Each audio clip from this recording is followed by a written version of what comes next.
solo me apaga el micro, por favor, hermano Pedro. Bueno, hermanos, vamos a ponernos de pie. No, ahí se quédese sentadito. Quédese sentadito para que logre leer la palabra de Dios. Así que vamos a Apocalipsis capítulo 14.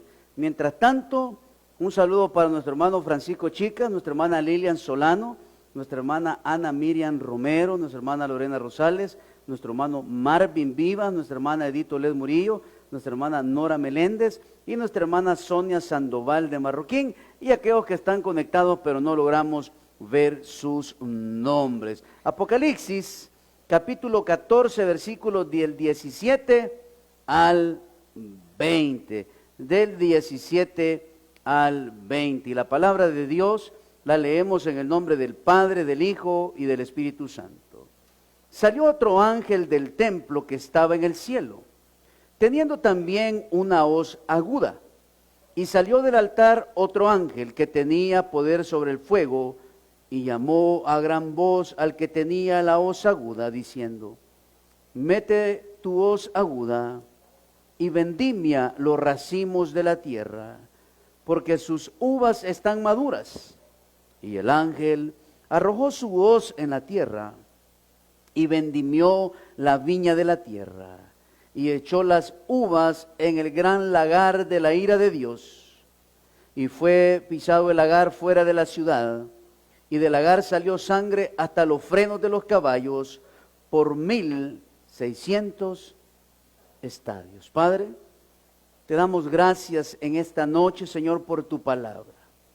Gracias, Dios, por el libro de Revelación, el libro de Apocalipsis. Gracias, Padre, porque a través de él podemos aprender que hemos sido salvados por medio de la sangre del Cordero de la ira venidera. Aliéntanos, Dios, a permanecer fieles a ti, a no desviarnos, a tener nuestra mirada, nuestra fe, Señor, a que esa antorcha siempre arda en nuestros corazones, para no desconectarnos de tu gracia y de tu presencia. Ayúdanos a ser portadores del Evangelio eterno, Señor, a toda criatura, para que más almas puedan convertirse a ti. En el nombre de Jesús, amén y amén. Recuérdese que el libro de Apocalipsis es quitar el velo, es mostrar el mensaje. El libro de Apocalipsis está relacionado con el libro de Daniel y de Ezequiel, que tienen un mensaje profético hacia el futuro. El libro de Apocalipsis, oiga bien, tiene un mensaje también para las iglesias del Apocalipsis. También podemos encontrar en él que va a haber el rapto de la iglesia, ¿verdad?, que es de la palabra griega arpazo, que es quitar, tomar y llevar, despojar, y recibiremos a Dios en los aires. Recordemos que la primera venida del Señor fue allá hace más de 2000 años, cuando a través de un ángel Dios le anunció a una mujer que iba a nacer el Mesías Salvador, ¿verdad? Y esa mujer tuvo a Jesús, o llegó a su concepción por obra del Espíritu Santo. La segunda venida será después de los 7 años de tribulación. Muchos confunden el rapto de la iglesia con su segunda venida. Dice que en el rapto de la iglesia solo la iglesia lo verá. Es más, nuestro Señor no tocará tierra, sino que dice la Escritura que lo vamos a recibir ¿en qué? En los aires. En su segunda venida, la Escritura revela y dice que todo ojo le verá, y que se sentará sobre el monte de Sión, que es la Jerusalén. Entonces, a través del libro de Apocalipsis, usted y yo vamos a encontrar ese mensaje profético. Ese mensaje, oiga bien, que viene para restaurar, transformar y salvar la vida del hombre. A través del Apocalipsis podemos, oiga bien, estudiar, podemos entender que la salvación de Cristo, que viene desde la eternidad, es la salvación que el ser humano necesita. ¿Para qué? Para ser librado del Apocalipsis, para ser librado ¿de qué? De los 7 años de la tribulación. Mientras hay un sufrimiento acá en la tierra, usted y yo estaremos celebrando las bodas del Cordero en los cielos. Entonces, nosotros como creyentes, oiga bien, tenemos que tener la seguridad de que somos salvos.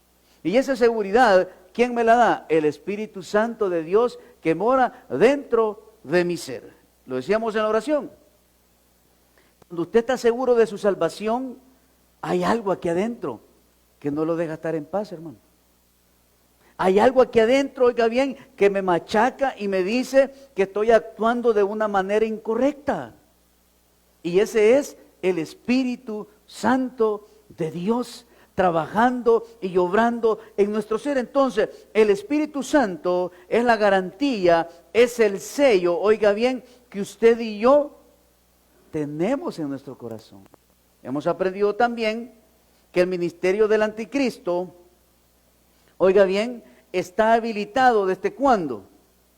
Desde Génesis capítulo 3, que fue la caída del hombre. Vimos también un poquito acerca del sello de la bestia, que muchos dicen que va a ser el número 666, otros dicen que podrá ser un chip dentro del cuerpo, ¿verdad? Un microchip o nanochip, pero también hemos estado aprendiendo un poquito y escuchando acerca de que también la marca de la bestia no puede significar en sí una marca o un sello, sino que también, oiga bien, puede significar el mover, el actuar ¿de quién? Del anticristo. ¿Quién va a ejecutar todo este plan maquiavélico del anticristo sobre la tierra? El hombre que se va a levantar junto a las naciones. ¿Y qué van a tener ellos? Un proyecto, un plan. Y el primer plan que este movimiento, oiga bien, está levantando sobre las naciones es terminar ¿con qué, hermanos? Con la familia. Y a través de los medios, a través de todo lo que usted y yo podamos ver, si usted bien es atento, toda la controversia o toda la destrucción va hacia la parte de ¿quién? Del hombre. ¿Qué están afectando a nuestros chicos? Su género.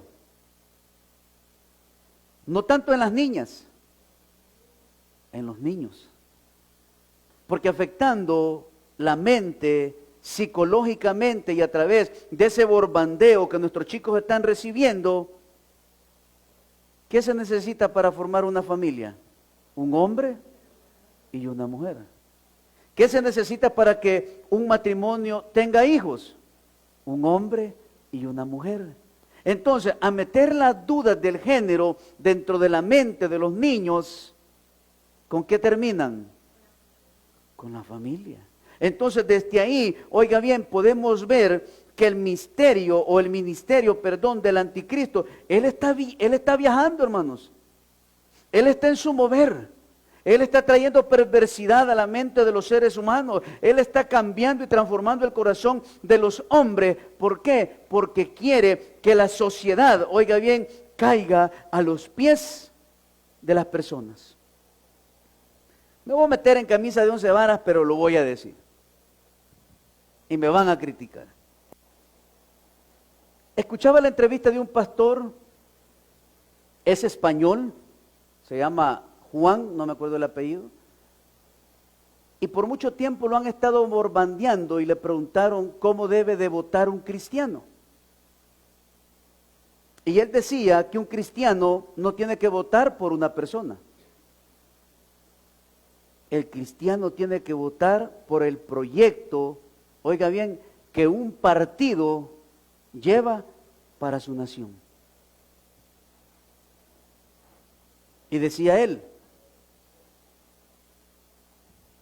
me van a decir loco, trastornado, y digo, yo no voy a votar por aquellos países, yo no voy a votar por esos gobernantes, decía él, que le quieren dar todo a la gente. Porque lo que hacen es endeudar al país y luego estos partidos se venden a los organismos internacionales. Oiga bien, ¿para qué?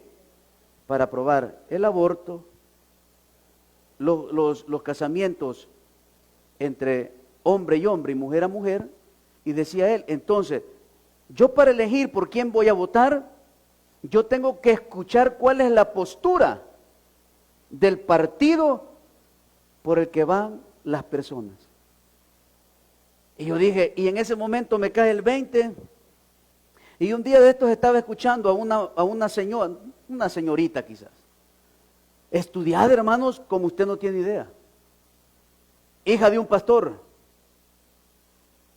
y le hacen la pregunta del millón, y le dicen, ¿y usted está, oiga bien, es pro vida o está a favor del aborto? ¿Qué pregunta va? Cuando usted es cristiano y sabe sus convicciones, usted sabe que nosotros somos pro vida. Así de sencillo.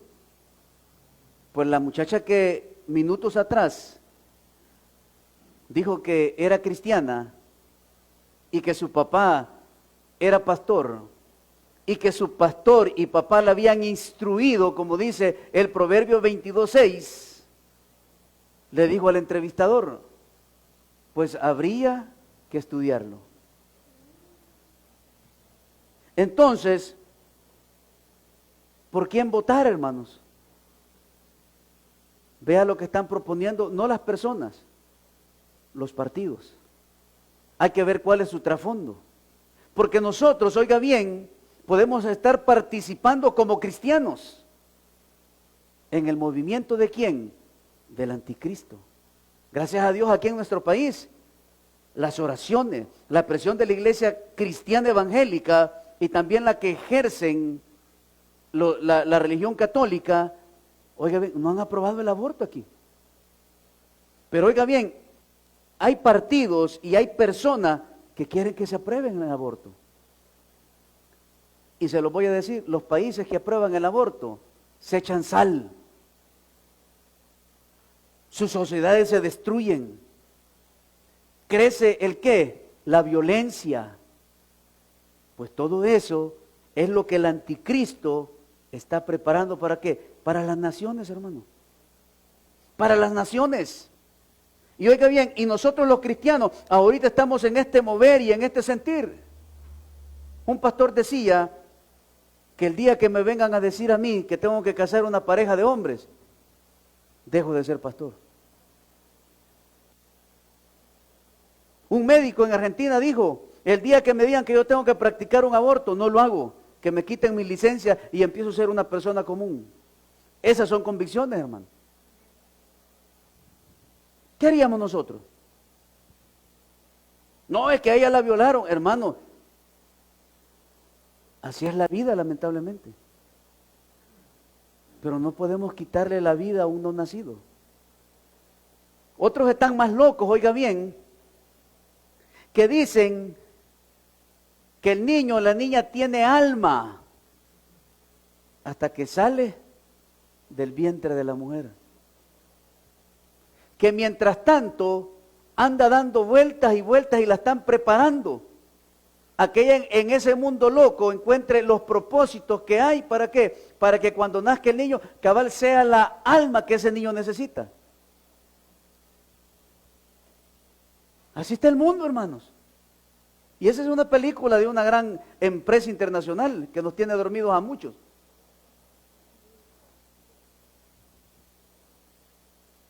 Pero dice el versículo 17. Salió otro ángel del templo que está en el cielo, teniendo también una hoz aguda.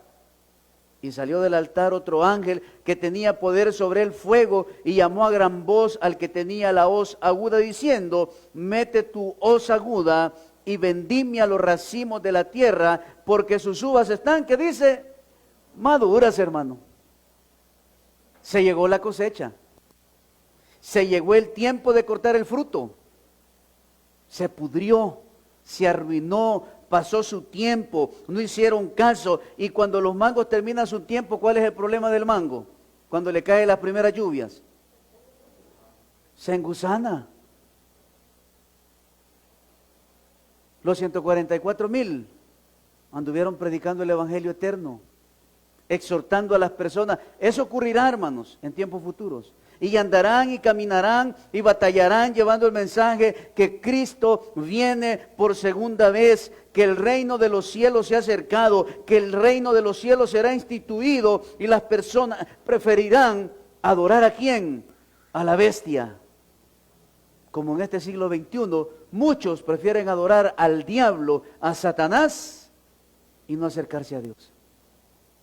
Entonces la vendimia de la tierra, oiga bien, es la visión, y esto se refiere a los malos, ya que, oiga bien, ya que se menciona el lagar de la ira de Dios, similar a que nuestro Señor Jesucristo relató en el Evangelio de Mateo capítulo 13, versículo 42, y en el capítulo 25 y versículo 46. Recordémonos que el capítulo 13 tiene que ver con ¿qué? Con tribulación. El capítulo 13 y el capítulo número 25 no son para la iglesia.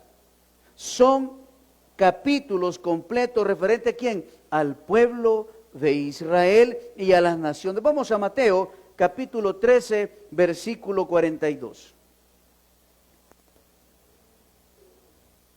Capítulo 13, versículo 42, y dice la palabra: y los echarán en el horno de fuego, ahí será el lloro y el crujir de dientes. Mateo 25, 46, e irán estos al castigo eterno, y los justos, ¿a qué? A la vida eterna. ¿Cuáles justos? Los salvos de la tribulación. ¿Mas quiénes estaremos en el cielo? La iglesia, la esposa del Cordero, esperando que terminen los 7 años de tribulación, que se desate la ira de Dios sobre este mundo perverso, para que al final de la jornada, al final, oiga bien, que las naciones hayan sido pisoteadas, vendremos a reinar. ¿Por cuánto tiempo? Por 1000 años, y eso se llama el reino milenial. Esto no se le tiene que olvidar, hermano. Nosotros no vamos a pasar por la tribulación. Hay muchas iglesias que manejan que nosotros o que la iglesia va a ser raptada o llevada a mitad de la tribulación. Y hay otros que dicen que nos vamos a echar toda la tribulación. Pero si fuera así, entonces fue en vano el sacrificio de Cristo. ¿O no? Fue en vano el sacrificio de Cristo, pero no es así. La iglesia será raptada.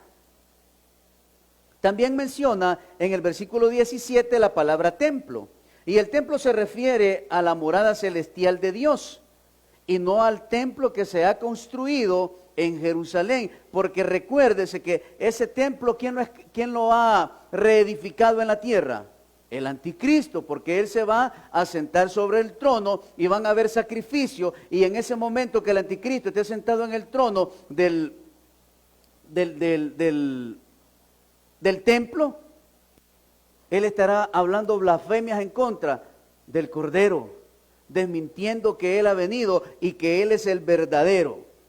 Este pasaje no se refiere a la primera, sino a la segunda venida de Cristo. En el Antiguo Testamento se compara el juicio de Dios con la pisada de las uvas. Recordemos que la hoz aguda implica el juicio y las uvas están maduras implica un cambio en la metáfora para la guerra de Armagedón, que más adelante vamos a ver dónde será, cómo se llevará y qué traerá sobre las naciones, tal y como nos presenta el profeta Isaías en el capítulo 63, versículos del 1 al 6. Vamos a Isaías, al capítulo 63, versículos del 1 al 6. Entonces, mis amados hermanos, el cristiano debe de sentirse feliz, porque es salvo. Pero también debemos de sentirnos con una gran responsabilidad, ¿de qué? De llevar el evangelio eterno, de predicar la palabra de Dios, de hablar del amor a las personas. Y dice Isaías, ¿cómo tiene por título, hermanos? El día de la venganza de Jehová. Ay, es que Dios es amor. Sí, pero es fuego consumidor, hermano. Tarde o temprano nos va a llegar la justicia de Dios. ¿Quién es este que viene de Edom, de Bosra, con vestidos rojos? Este hermoso es su vestido, que marcha en la grandeza de su poder. yo, el que hablo en justicia, grande para salvar. ¿Por qué es rojo tu vestido y tus ropas como el que ha pisado el lagar? He pisado yo solo el lagar, y de los pueblos nadie había conmigo. Los pisé con mi ira y los hollé con mi furor, y su sangre salpicó mis vestidos y manché todas mis ropas. Porque el día de la venganza está en mi corazón, y el año de mis redimidos, que dice, ha llegado. Miré, y no había quien ayudara, y me maravillé que no hubiera quien sustentase, y me salvó mi brazo, y me sostuvo mi ira. Y con mi ira hollé los pueblos, y los embriagué en mi furor, y derramé en tierra su sangre. En la batalla de Armagedón, dice que las patas de los caballos, oiga bien, hasta sus muslos serán cubiertos ¿de qué? De sangre. Va a haber tanto derramamiento de sangre en ese momento. ¿Por qué? Porque ya no hay vuelta atrás, hermano. Porque Dios, oiga bien, porque el tiempo de la gracia, de la misericordia de Dios, ¿qué pasó? Se terminó. Se acabó. Y hoy viene, oiga bien, Dios a derramar esa ira. ¿A quiénes? A los que negaron que existía un Dios. Dios o Jesús ha pisado el lagar. El lagar era un lugar donde las uvas eran pisadas para extraer su precioso líquido. Y es como si en un lugar de zumo de uva, en este lagar hubiese sangre, y esa sangre va a ser de los impíos. ¿Quiénes han ido alguna vez a un destazadero? ¿Cuánta sangre se ve ahí, va? Yo no sé si todavía los cerdos los matan de esa manera, de que los guindan y de un solo le dan Juan en la cabeza y empieza a caer la sangre. No les ponen anestesia. No que de un solo creo que tienen un sucolín afilado y a los bueyes les pegan con una almágana en la cabeza, parece, pero no sé si será así. Ya no. ¿Qué les hacen ahora? Les cortan una pistola. Vaya, hay muchas formas. Un pin. Vaya, pero ¿cuánta sangre se ve ahí, va? De ahí sacan aquellos que les gustaba comer moronga, ¿verdad? ¿Ah? Eso es prohibido por la palabra de Dios, comer moronga con yuca frita. Entonces, oiga bien, va a ser un momento difícil, hermano. Si nos traumamos con ver que a alguien le pegan un puñón y le empieza a salir sangre, ahora imagínense ese momento que se va a vivir sobre las naciones. Un lagar también podemos ver que era un gran recipiente donde se ponían las uvas y luego se aplastaban. Para que ese jugo salga y se vaya por ese ducto y llegue a ese recipiente grande, ¿verdad? O a esos barriles de madera, ¿qué tenían que hacer las personas? Pisotearlas. Y se ponían, y usted lo puede ver a través de las películas, ¿va? Y ahí están, ¿va? Y con los pies todos llenos de hongo, y después usted se echa el traguito de... Pues así será la ira de Dios. ¿El qué? Matando a todos aquellos que prefirieron adorar ¿a quién? A la bestia. Muchos dicen, es que eso es un cuento. Pues seguí creyendo eso. Seguí creyéndolo. Pero el juicio de Dios viene para estas naciones. A menudo se emplea la imagen del lagar en la Biblia para simbolizar la ira de Dios y su juicio en contra del pecado. Hermano, Dios, oiga bien, no tolera el pecado, pero ama al pecador. Si no, no estuviéramos aquí. Si no, oiga bien, Él no me hubiera reconciliado con el Padre a través de su Hijo Jesucristo. Vamos a Lamentaciones. Lamentaciones capítulo 1, versículo 15. El jueves anterior vimos en Salmos que ¿quién hace los decretos? Los hace Dios. Y cuando un decreto es hecho por Dios, no por hombre, ¿verdad que se tiene que cumplir? en la parte humana había una regla que decían que es ley de Media y Persa. Entonces hay que cumplirla. Y a veces cumplimos lo del hombre, pero no queremos cumplir lo de la palabra de Dios. A veces le tengo más miedo al pastor que a Dios. ¿O no? Eso pasa en las iglesias, hermano. Creemos que el pastor es el Dios. No. Si el pastor es otro pecador igual que usted, sometido a la gracia de Dios. Pero oiga bien, ¿quién es el que se va a encargar de mí? Dios. Mire lo que dice Lamentaciones. El Señor ha hollado a todos mis hombres fuertes en medio de mí.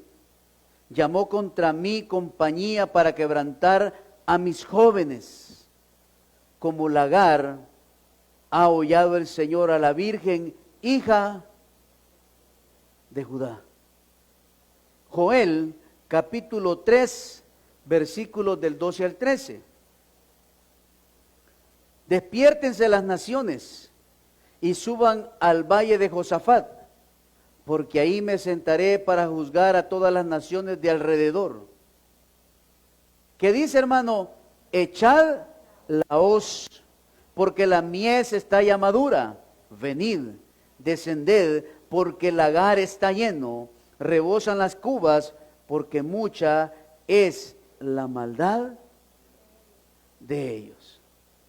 Cuando Él vino por primera vez, ¿quién? Jesús. Él derramó su sangre por ellos, pero fue rechazado. Y ahora deben ser juzgados. Oiga bien, y Él les reunirá, como se nos dice en Apocalipsis capítulo 16, versículo 16, y en su segunda venida ya no será derramada la sangre del Cordero, sino que será derramada la sangre de ¿quién? De todos aquellos que abrazaron el pecado. Mire lo que dice en Apocalipsis 16, 16. Y lo reunió en un lugar que en hebreo se llama Armagedón. Como decía ya en lo que leímos, y lo reunió en el valle de Josafat. ¿Por qué, hermano?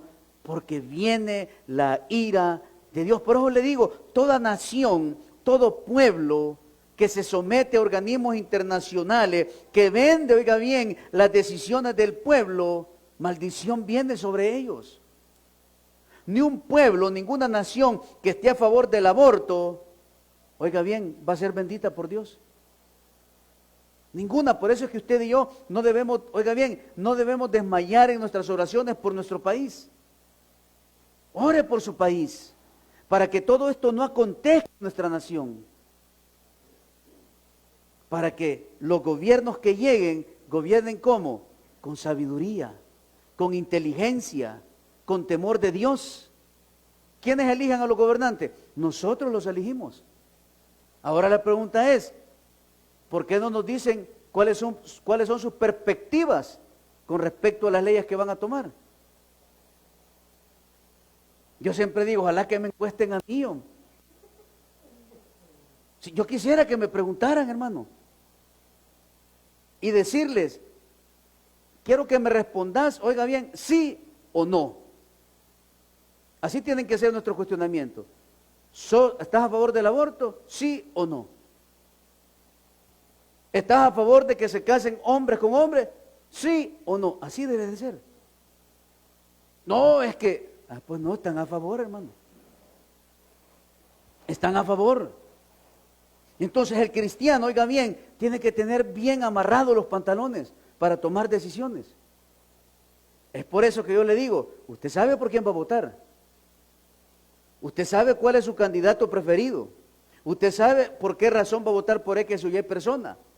Pero usted tiene que ver el trasfondo, no de la persona, porque las personas son buenas, hermanos. Muchos de los candidatos que van, y usted los ve y yo los veo, muchos tienen buenas propuestas. Van a luchar porque el país sea mejor. Pero detrás de esas personas, ¿quiénes hay? Están los billetudos, que son los que rigen, ¿qué? Las normas de cada partido. Entonces, ¿qué piensan ellos? A ellos son los que deberían de entrevistar. ¿Para qué? para que tengamos una mejor claridad por quién vamos a ir a emitir un sufragio, ¿verdad? Y hasta la fecha no he pedido voto, por aquellos que me puedan criticar. Dice que fue pisado el lagar fuera de la ciudad, es decir, fuera de Jerusalén. El juicio de Dios contra las naciones tendrá un lugar en el valle de Josafat, que está en Joel capítulo 3, versículo 2, situado en las afueras de Jerusalén, y eso lo vamos a ver también en Zacarías capítulo 14, versículos del 2 al 12. Pero ese es muy largo, así que ese lo lee en su casita, anótelo ahí a la par de Joel capítulo 3, versículo 2. Y mire lo que dice Joel capítulo 3, versículo 2. Reuniré a todas las naciones y las haré, que dice, descender al valle de Josafat. Y ahí entraré en juicio con ellas. ¿A causa de qué? De mi pueblo. ¿De qué pueblo, hermanos?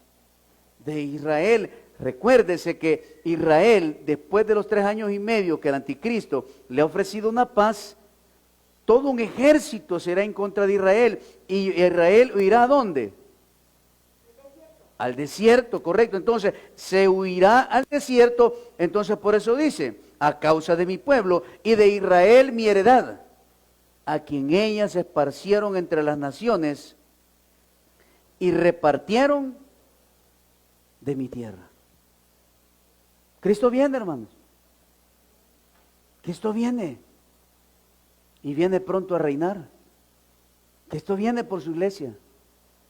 Pero todavía, oiga bien, la puerta está abierta. La puerta no se ha cerrado. La puerta está abierta y la bendición de Dios, que se llama gracia, está disponible para todo aquel que quiera ser libre. ¿De qué, hermano? De la condenación eterna. Yo hay una familia que le escribo toda la semana. ¿Cómo están? ¿Cómo les va? ¿Están bien de salud? Los espero en la iglesia. Y a muchos les escribo. Al rato. No, ahorita no, pastor. No estamos en tiempo para estar jugando. No estamos en tiempo para alejarnos de Dios. Las enfermedades están llegando. Las complicaciones están viniendo. Por eso es que usted y yo debemos estar preparados. Y fíjese que también en lo que leímos está la palabra de los 1600 estadios. Y oiga bien, y esto equivale a 288 kilómetros aproximadamente, es decir, la distancia de norte a sur que tiene Israel. En este caso, se incluirá todo Israel como símbolo de totalidad de su reino. En general, el capítulo 14 presenta un cuadro del juicio que el Mesías ejecutará en su segunda venida. Derrotará a sus enemigos y juzgará a los rebeldes, poniéndolos como en metáfora la mies y las uvas. Y eso describe el acto judicial de Dios. Pero podemos leer esta parte para terminar el capítulo 14. La paciencia de Dios se ha agotado y la oferta de su gracia ha sido rechazada. Dios acabará con la maldad del mundo y de las huestes malignas. Gloria a Dios, porque usted y yo hemos sido salvados por la sangre del Cordero. Pero la pregunta es, ¿y mis seres queridos están libres? ¿Y su amigo está libre? ¿Y su abuelito está libre de esta aflicción? Es más, ¿usted está seguro de esto? Esto hay que creerlo por fe. Estas son convicciones, hermano. La vida del cristiano tiene que estar llena de convicciones, no de emociones. Usted tiene que estar preparado, oiga bien, para mantener su postura como hijo de Dios. Y eso implica a poner ¿qué? Su fe por sobre todas las cosas. ¿Está dispuesto usted a hacerlo? ¿Qué pasaría si el día de mañana que llegamos a nuestro trabajo nos dicen, negar la existencia de Dios o te echo? ¿Qué haríamos?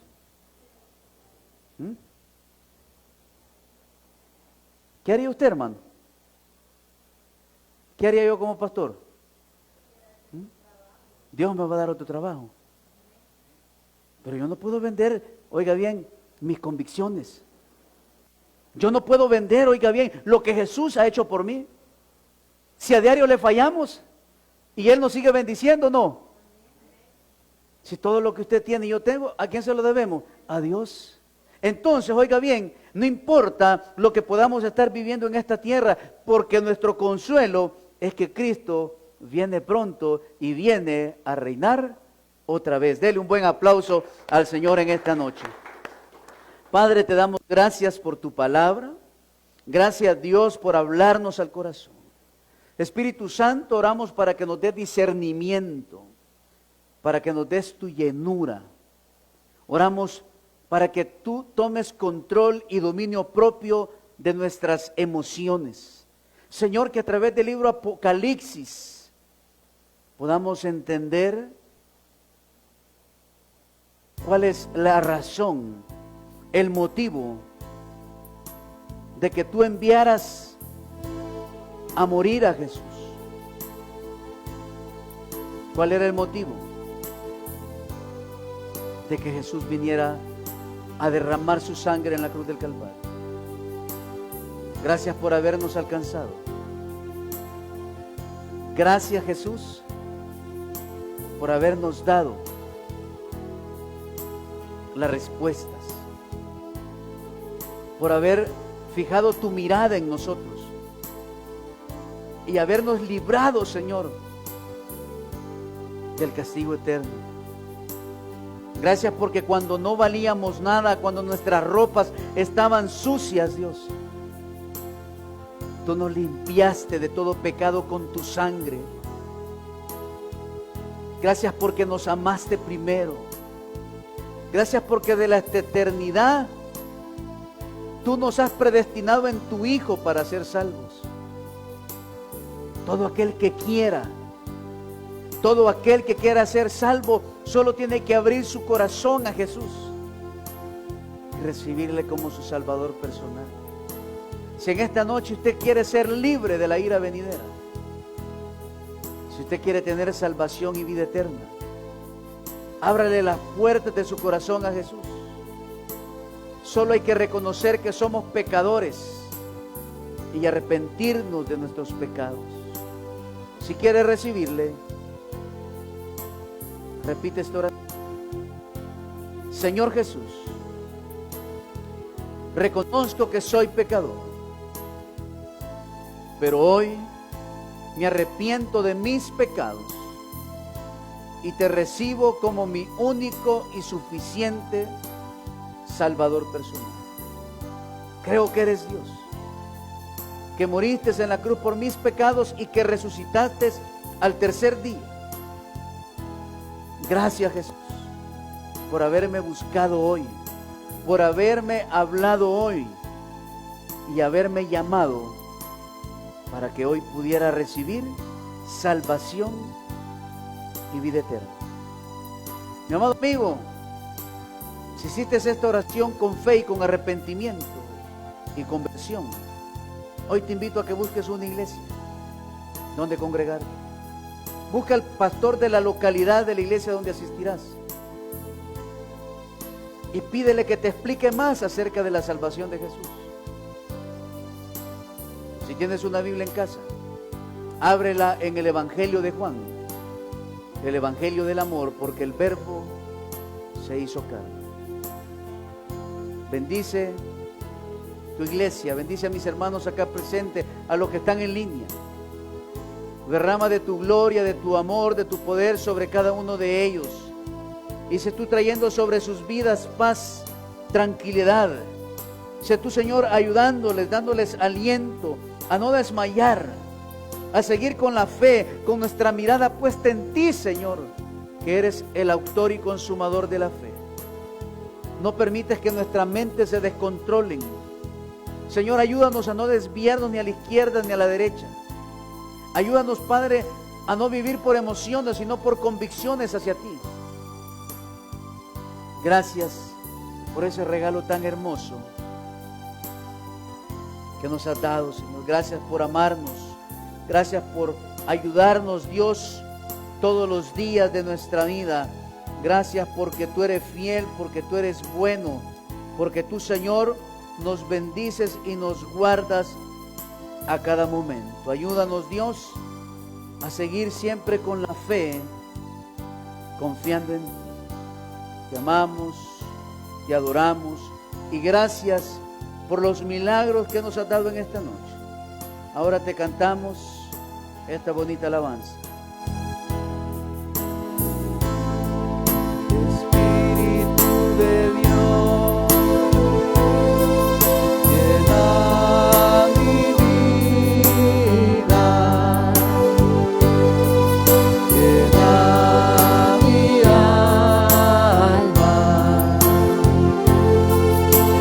llena mi ser.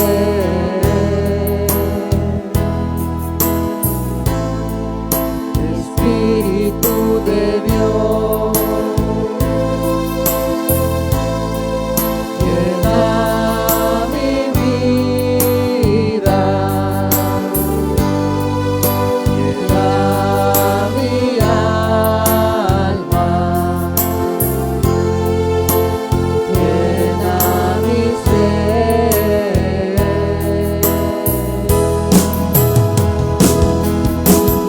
Lléname, lléname con tu presencia, lléname, lléname con tu poder, lléname, lléname con tu bondad.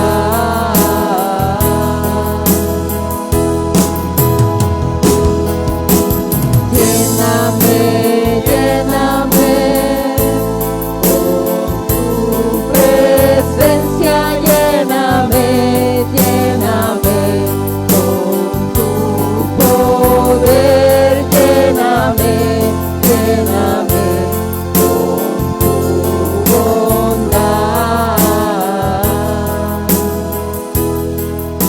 Señor, llénanos de tu presencia, llénanos de tu poder, de tu misericordia. Señor, gracias porque nos permitiste congregarnos, por venir, Señor, a platicar contigo, porque nos permitiste escuchar tu voz, porque te clamamos, porque te adoramos, porque recibimos el mensaje. Ahora llévanos contigo y que lo que resta de la semana, Señor, podamos vivirlo bajo tu cobertura, bajo tus alas, que podamos ser benditos en ti. En el nombre de Jesús. Amén y amén. Dele un buen aplauso, Señor. Gloria al Rey. Dios me lo bendiga, mis amados hermanos, y nos vemos el domingo a las 10 de la mañana en nuestro servicio devocional. Dios me lo bendiga a todos. El domingo tenemos Santa Cena, hermanos. El domingo tenemos Santa Cena. Bendiciones para todos.